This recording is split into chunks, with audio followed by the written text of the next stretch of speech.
आदुडीला पाहिजे झाली आईची वेणी, केस काय सोडन आईची. बघ बघ कस कराले केस बघ. सोड की सोड, दुखते आईला सोड. कसं वाकून बघते आणि पुढे घ्या आता, पुढे घ्या, पुढे घ्या, पुढे घ्या आता.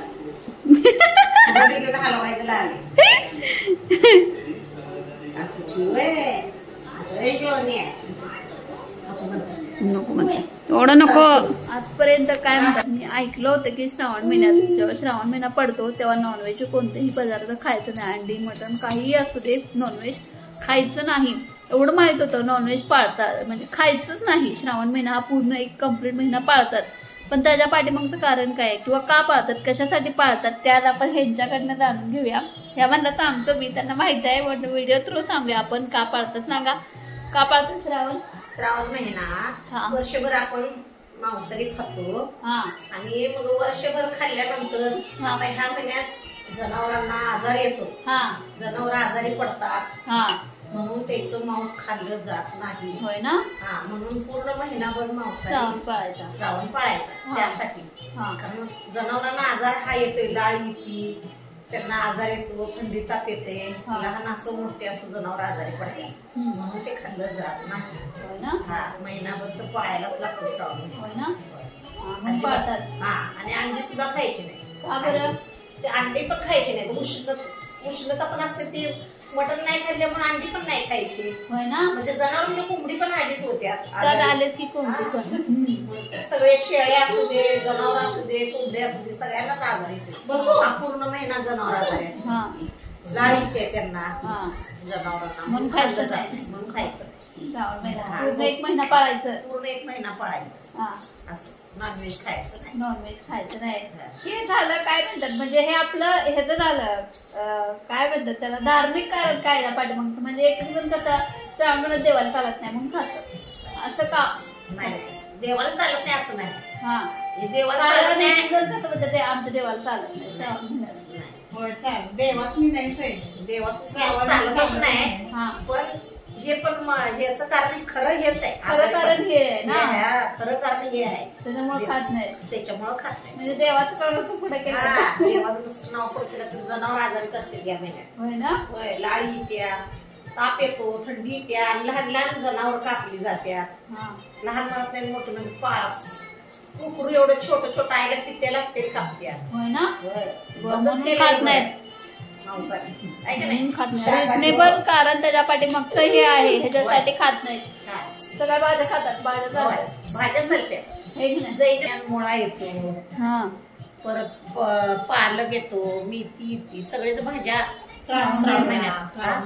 श्रावण घेवडा, तेल काळे हुलग्याचं येते, तेच की श्रावण घेवडा त्यालाच म्हणतात. श्रावण घेवडा, मुळा, वल्ल्या शेंगा, परत कणीस मक्याचं, सगळं श्रावण महिन्यात ते खाल्लं जाते. आणि ते श्रावण महिन्याचा चवीला त्या सिजनेबल भाज्या त्याच महिन्यात येतात, परत येत नाही.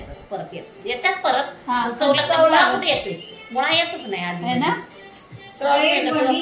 पण ते तेवढं त्या महिन्यातच तेवढं चव लागतंय. कणीस मक्याचं, परत आणि त्या मोठ्या शेंगा 2.5 महिन्याच्या लांबड्या लांबड्या आडवी मुगाच्या, आडवी मास त्या चांगल्या भुईमुगाच्या शेंगा लाल बियांच्या येतात का नाही, त्या भुईमुगाच्या शेंगा.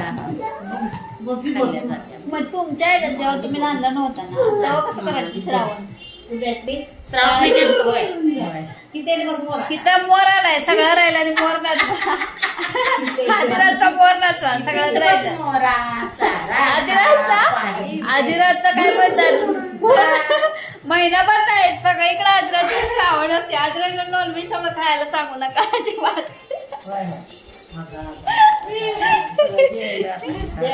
बोला.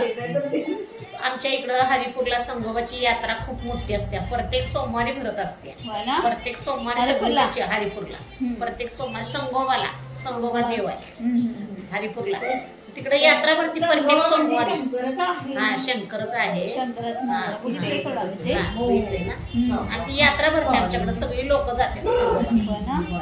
पहिल्यापासून लहान असल्यापासून आम्ही जातो प्रत्येक सोमवारी. होय, आणि मग शेवट सोमवारी कोणतं जेवण करते, जेवायला घालत्या सोमवारी सो रिझनेबल कारण त्याचं हे आहे की श्रावण महिना का पाळतात, कशासाठी पाळतात हे तुम्हाला सांगितलं. मला ह्याच्या आधी काही माहीत नव्हतं एवढं की असंच पाळतात. फक्त एवढंच माहित होतं की देवाला चालत नाही म्हणून खात नाही श्रावण महिन्यात.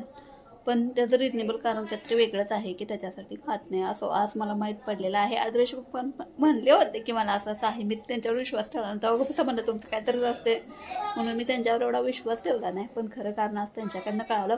कारण तर जुनी माणसं सांगतात ते खरंच सांगत असतात असं वाटतं. कारण त्यांना खूप वर्षाचा एक्सपिरियन्स असतो त्यामुळे त्यांनी खरंच सांगत असतात. असो आणि काय सांगायचं, हरिपूरची यात्राचं त्यांनी सांगितली की हो खरंच आहे ते. श्रावण महिन्यात हरिपूरची खूप मोठी जत्रा भरते, दर सोमवारी असते. एखाद्या सोमवारी आपण नक्की जाऊ. आदरेजला सगळ्यात मोठा प्रॉब्लेम येतो की आदरेजला कसं घेऊन जायचं, तो सगळ्यात मोठा प्रॉब्लेम येतो. पण असो आदरेजला खास आम्ही ससा आणायसाठी जाणार आहे. कारण काय म्हणतात आदरेजला तो ससा आहे तो त्याचा खराब झालेला आहे, वाजत नाहीये. तिथे जत्रेतच आपली खेळणी छान मस्त मस्त भेटतात. सो आदरेजला ससा आणण्यासाठी आम्ही जाणार आहोत हरिपूरला. एक दिवस जातो, तुम्हाला मंदिर पण नक्की नक्की दाखवेन मी. हरिपूरची जत्रा खरंच खूप छान मस्त आणि मोठी भरते. शेवटच्या सोमवारी पण एकदा बघू आपण, आपल्याला वेळ भेटला की नक्की जाऊ. असो चला व्हिडिओचा मी इथंच करते. भेटूया आपण उद्याच्या ब्लॉगमध्ये. तोपर्यंत सगळ्यांना आजचा दिवस छान मस्त आनंदात गेला असेल हीच मम्मीच्या प्रार्थना असेल. तर बाय बाय, गुड नाईट, शुभरात्री.